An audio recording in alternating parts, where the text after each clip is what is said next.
And we back at it again.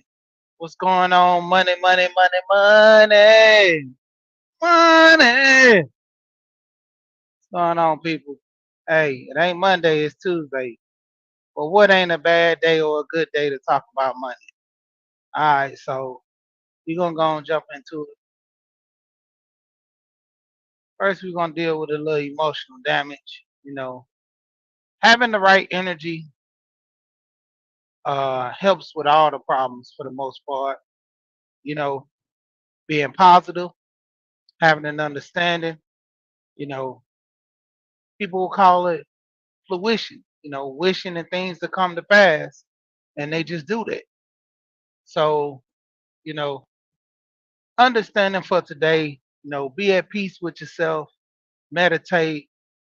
People got to learn how to fast. That's where a lot of times people, get messed up with health, not taking time from food, man, because sometimes eating too much is what's killing us. So we gotta learn how to control our eating habits. We gotta learn how to, move different. You know, eat more fruits and vegetables. You know, the fruits are the cleansers, vegetables are the builders. So start having an understanding about life. You know, me talking about this money wave, a lot of people not gonna be on this. But when they get to an older age, they gonna respect it. I never had that sit down when I was younger or have to talk about money. So me doing this right here kind of gives my kids the direction, cousins the direction to come back and look at some of this stuff later on. Like they say, what on the internet, it stays on the internet. How many videos have been chopped up and replayed over the course of stuff that people have said. I mean, in different spaces. I know guys that anything you say, they will clip that mug and bring it up 5 years later and be like, remember when you said this? Or, people got discords where they drop links in and hey, oh boy said this many years, and it pops up on the channel, you like, dang, I said that? I mean, it happens. But that's the point. It's a part of growth. People are where they at now, and in a couple of years they might be somewhat different, you know. Some people don't want to get married. In a couple of years they might say, man, marriage is a big thing. Some people that got married or, want to get married and be like, man, heck no to marriage. Man, it's not worth it. So basically that's up to you. Just a little thought and clarity. But we're gonna go on and get into the money. Um Breeze Omega was on the channel this weekend, uh talking about the Dr. Claude Anderson, black, you know, economics and the money in which we handle. And, just in general, great chop up with him, talking with him about some stuff. But more or less, the biggest issue is we don't know money. You know, there are not many parents who sit their kids down and thoroughly explain money. I always use one of my friends as a reference that when he was young, his mom set him down and said, never get credit cards. Credit is debt. You don't want to get credit card, it mess your life up. Because she had a bad understanding with credit. So therefore, she couldn't relate a message to her son, in which he didn't couldn't relate a message to his son if he had one, but just in general, relaying the message to me like his mother was right. I'm like, nah, man. Even his wife had to break it down to him and tell him, you know, credit, building your credit profile gets you to afford things not necessarily that you can afford, that you can comfortably afford. Because let's have an understanding. If you can't afford something and you trying to use credit, you are already losing the battle. If you have to buy something with credit that you can't afford, prime example. Let's go with a house because that's the big purchase. Most people, with over the course of so many years, can't afford a house due to their income and the way they move, managing of money, they can afford a house. But then there's some points to where people who barely can live trying to buy a house every month, you're overspending. You have a $2,000 grocery budget. Well, let's say you have a $400 grocery budget. You have a 1,500 eating out budget. You got a budget for $1,000 a month for clothes, and you only make $3,000. So off the rip, 1,000 for clothes, 1,500 I said for eating out. That's already 2,500 in expenses. That's not primary. You know, buying clothes and eating out is not a primary expense. That's something of a luxury that you can do every so often. Focusing on buying groceries, sustainable clothes that you need for work. I can understand that. Most jobs have uniforms. Most jobs have dress codes.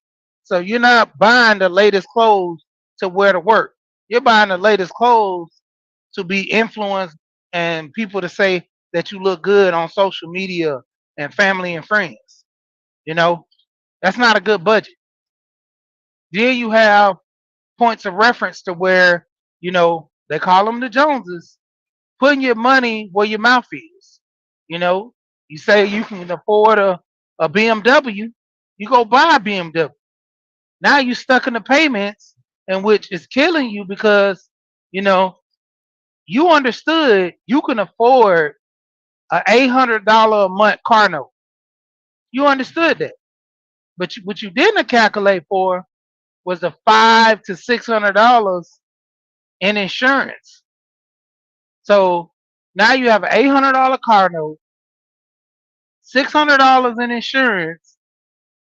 You're paying $1,400 a month for a car, which add one more hundred to it, and that's about the same as your mortgage, 1,500.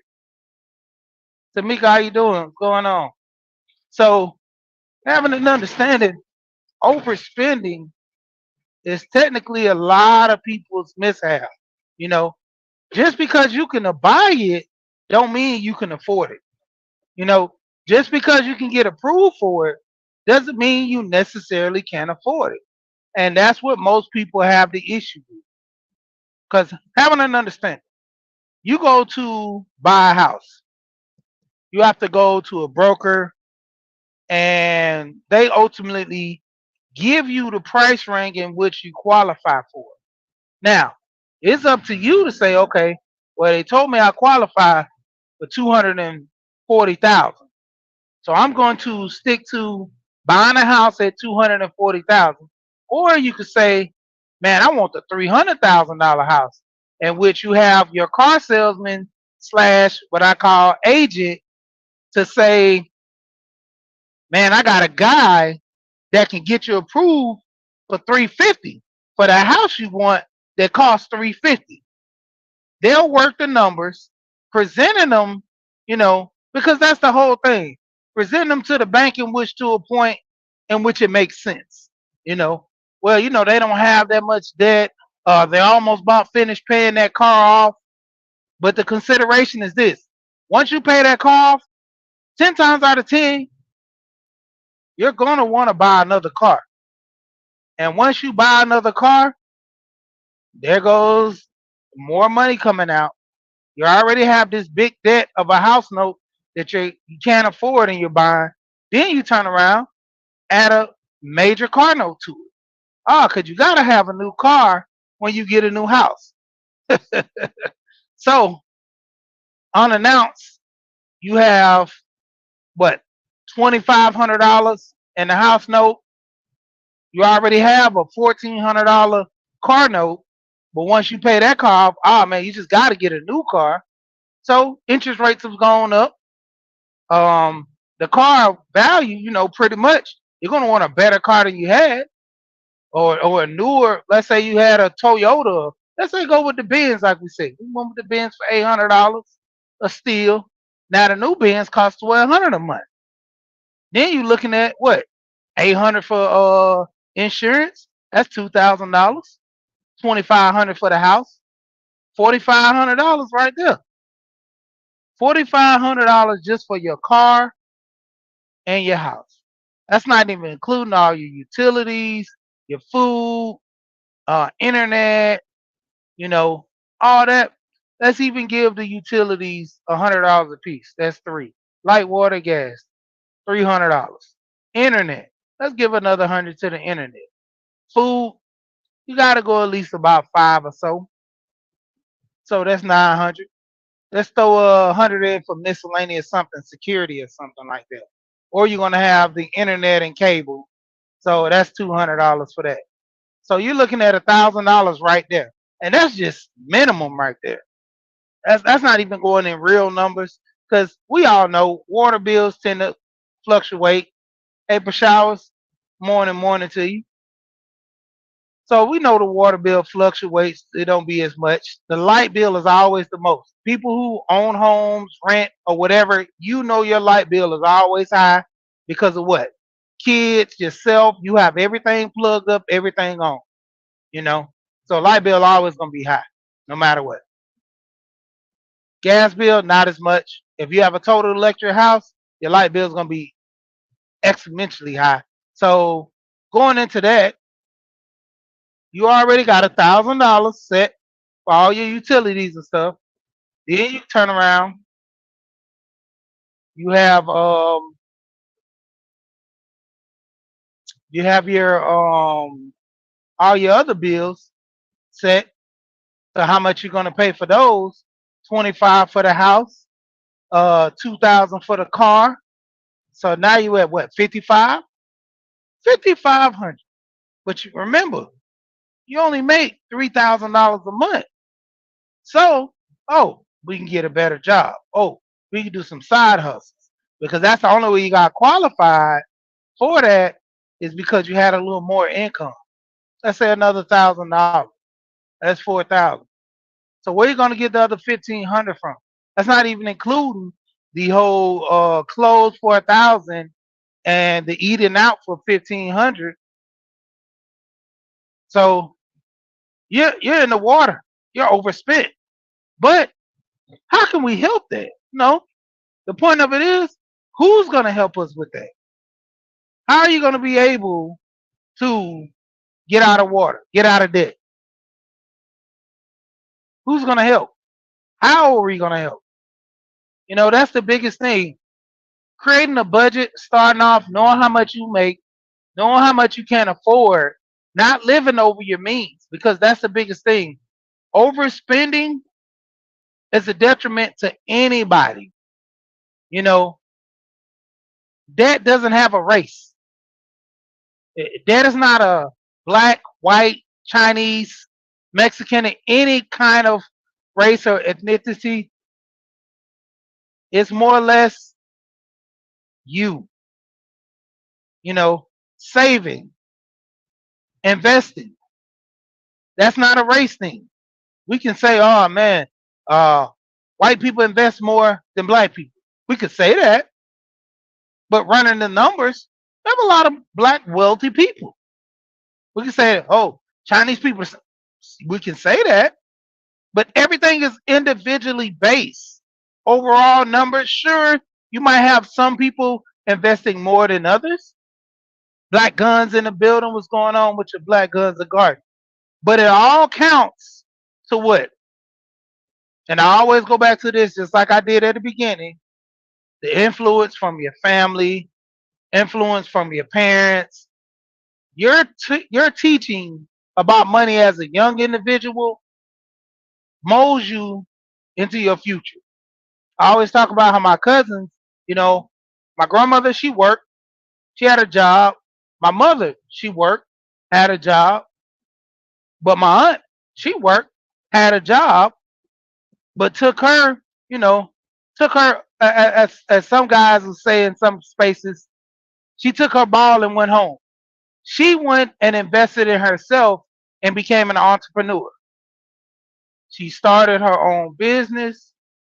She actually, you know, invested into herself. and made a and got a grocery store. She taught her kids how to run the store, how to budget money, sat down and showed them, hey, this is what we can afford because we're buying this much in candy, we're buying this much in this. And over time, they got good at it to the point where they would come in and run the register sometime as, the family business. Imagine a little kid, 5, maybe 8 years old, running the cash register, and a child is telling you that, you're you're giving them the wrong change, or you gave them too much money, something similar to that. And you're like, no, you don't know what you're talking about, you little 8-year old kid. That's the point. When you learn money at a young age, it's not to saying that you're going to embarrass an adult or make them look bad or anything, but it just come down to it. Hey, if I know money and I'm a student of money, I have to do what? Put it out there that, hey, I know what I'm doing. This what needs to be done, and that what needs to be done to make things right. Hey, my parents taught me this. I know about money. I went and bought a house. I didn't overspend. I bought a car that was suitable for me. Even though it was a new car, I budgeted, you know, that, payment of $500. I knew the insurance was going to be this because I called the insurance. You know how many people will go and buy a car, never check the rates on how much that insurance is going to be, just buy it just to be buying, you know? Or better yet, budgeting out, going to get a car simply because of the payment. You know how many people go and say, man, I want this car. Can you give me $250 a month? That's all I want. Yeah, they can make that payment $250 a month with a 96 month, 96 months to pay it off. Literally, that's what's going on where they're showing people who can't afford cars but have the money now. This is the thing. Credit wise, they can't afford it. But having the money on paper, because if they own their own business, they can boost up the numbers. Boss lady in the building, what's going on, boss lady Denise?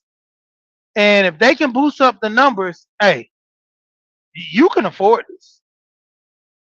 I've literally seen videos where these credit repair companies and these gurus are talking about other people boosting people credit and telling these people going in the dealership because this is the biggest thing. Have an understanding. I went through this process several times with several different companies, several different people. Your real estate agent, you got to be able to have one you can trust, but at the same time, this is the bad part about it. I have a friend that was my agent, and no shot towards him. We're still friends, but I don't trust anybody. So coming down to it, this guy's explaining to me all the details. I go over his head and go talk to a seasoned vet, and they explain to me more details about things. I go and do research, look up online about all this stuff, and I come back him with my discoveries. And he's like, "Well, who you been talking to? I'm your agent, this and that." I'm like, "Is this true or is it not true?"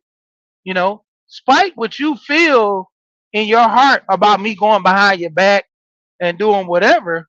Hey, these issues need to be addressed. And before I buy a house, these are the things that I want to make sure that are okay.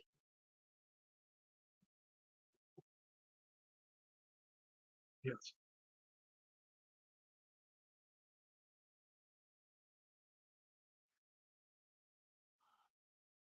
Yeah. Sorry about that. Had a little phone dropping off the case, the holder. But basically, addressing these issues is like a top priority for most people. Don't even understand. You know, being to the point of being able to afford things. Having a budget, a lot of people just don't have, man. That's the key thing that I keep, referring to. Cool gamer, what's going on with you? Having a budget, you know, overspending is fun now. Like the old joke says, laugh now, cry later. That's what most people get when they're out here overspending because you can't afford this stuff. You know, there's times, I'm young to an extent in most people's eyes, where I did some foolish things when I was even younger. You know, buying stuff, not even looking at the price. You know, spending money. Going to the club, partying and stuff. That was the life. Me being young and having a lot of money, I could do what I want. You know, didn't really have too many bills. Still stayed at home. You know, so it was a point to where I didn't have no bills. I could ball out, like going to the mall. It was nothing for me to go to the mall and spend a good amount of money, which I could have been invested, you know. But I was never taught investing as a young man, you know. No one ever set me down. It was up until a point to where, as I got older and started hearing about all these wealthy people, in which to a point where I said, man, I need to do more with myself and to make myself have more money, you know, to the point of dealing with my family and they're expressing to me how, smart my dad was, telling me how, the family could benefit from this, benefit from that. Having conversations with other family members, knowing that, hey, these are the things I need to do to succeed in life. And the only way doing that is to research. How many people really do look up how to be rich and wealthy? How many people take their time and look at other wealthy people as a blueprint to say, well, if they did this, maybe I need to do what they do. I might don't do the exact same thing that they did, but at the point of reference, I'm able to, have an understanding that, hey, some of the things that they did, it worked. So why not?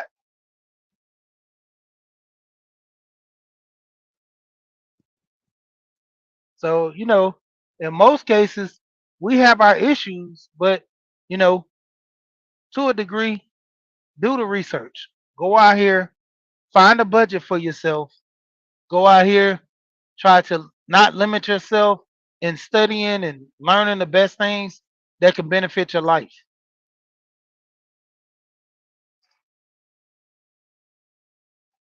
And overall, like I said, man, keep a budget. Keep a budget.